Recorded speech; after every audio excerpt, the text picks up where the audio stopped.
কে গরিব কে বড়লোক তা আপনাদের কাছেই প্রশ্ন রইল।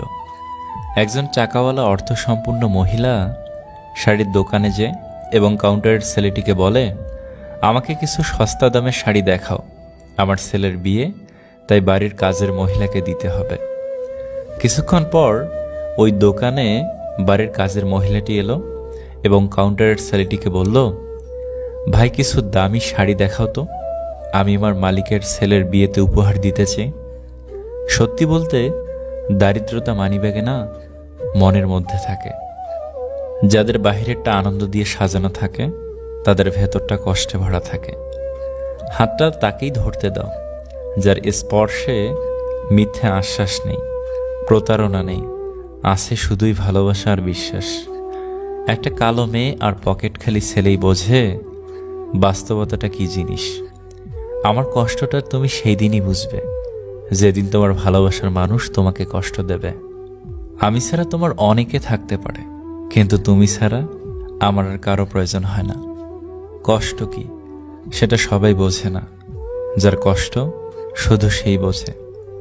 সবাই একটা ভরসার হাত খোঁজে যেখানে শরীরের থেকে মনের দাম বেশি হবে।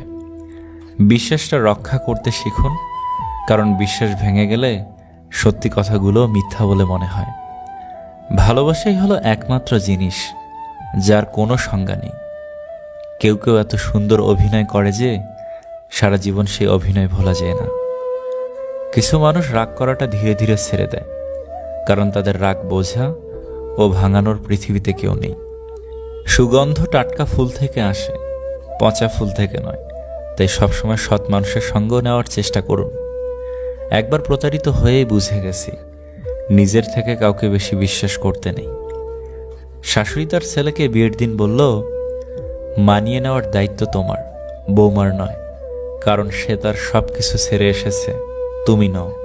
সবার কাছ থেকে বারবার ঠকার জন্য আপনি নিজেই দেই।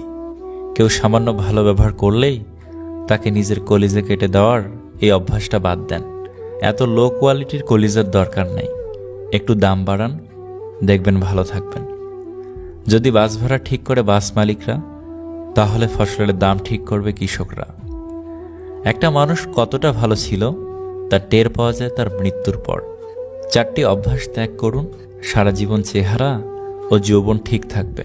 নাম্বার 1, অতিরিক্ত রাত জাগা। নাম্বার 2, বিভিন্ন নেশার সাথে নিজেকে জড়িয়ে নেওয়া। নাম্বার 3, অতিরিক্ত মোবাইল টেপা।